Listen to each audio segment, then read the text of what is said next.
On the contrary, as he spends time with Elizabeth, he gradually realizes how lively, intelligent, and perceptive she is. He falls in love with her, and unable to contain his feelings, proposes to Elizabeth. The event happens when Elizabeth is ill, and Mr. Darcy comes to visit her, which surprises Elizabeth. Darcy immediately inquires about her health, hoping she feels a bit better. Elizabeth is very cold and formal because her prejudice has clouded her judgment, and she doesn't like Darcy at all.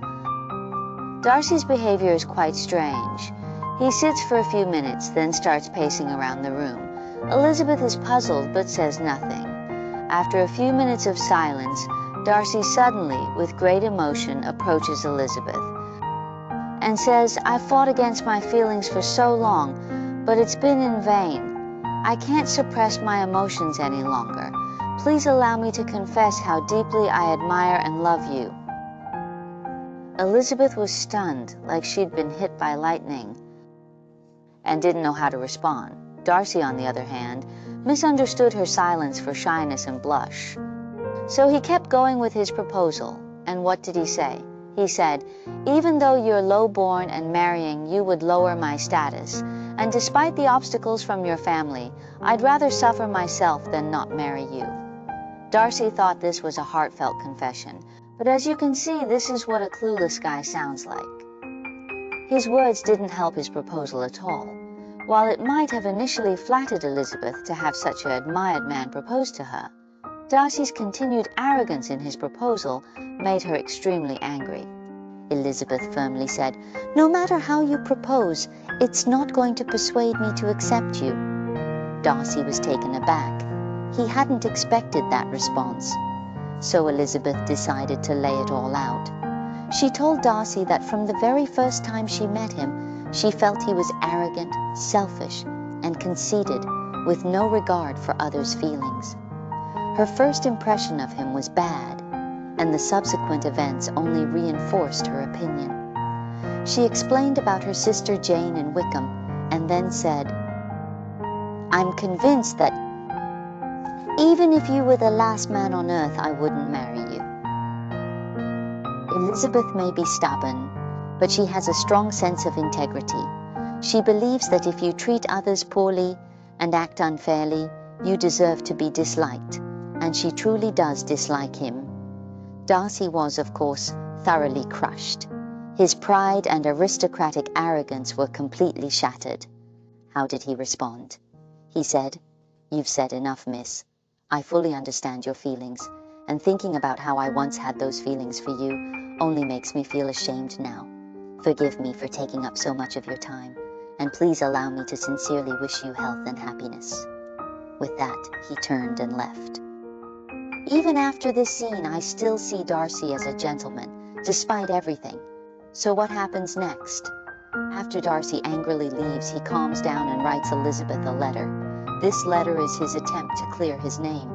How can he justify himself to overcome her prejudice?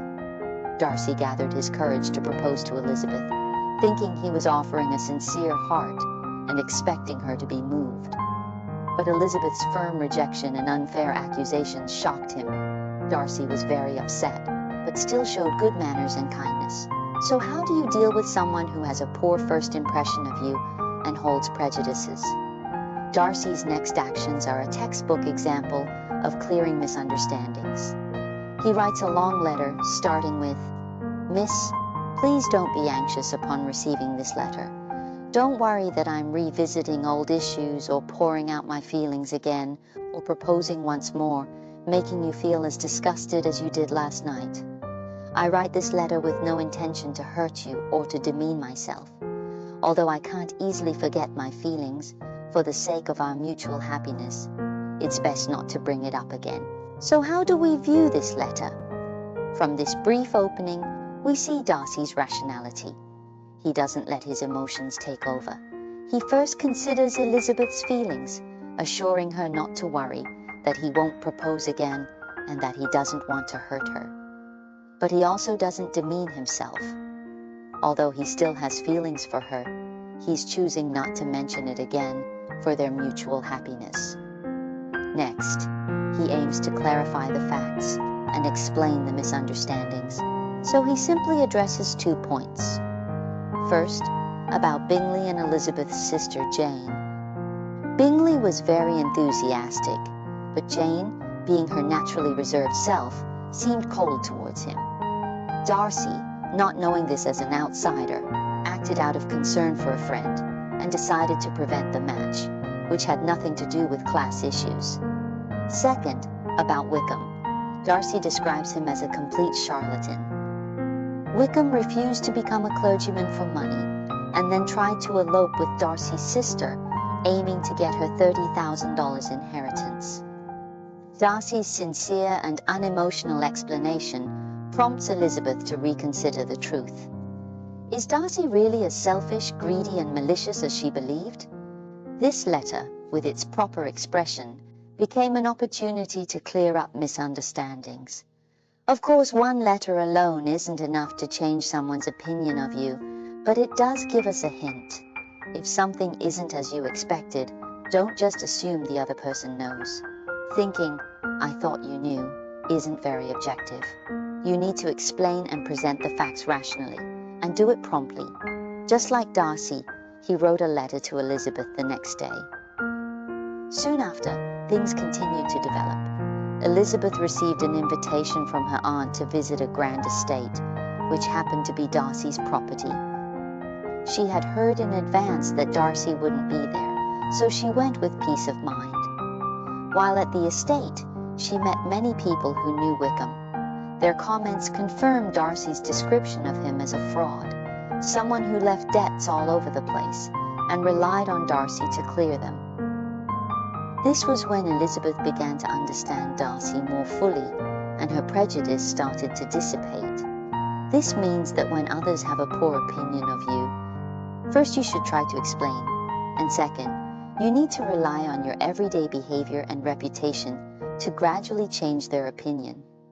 It's important to reflect daily on whether your actions and words are correct. Can you fall in love with someone you dislike? There's a line in a Chinese odyssey.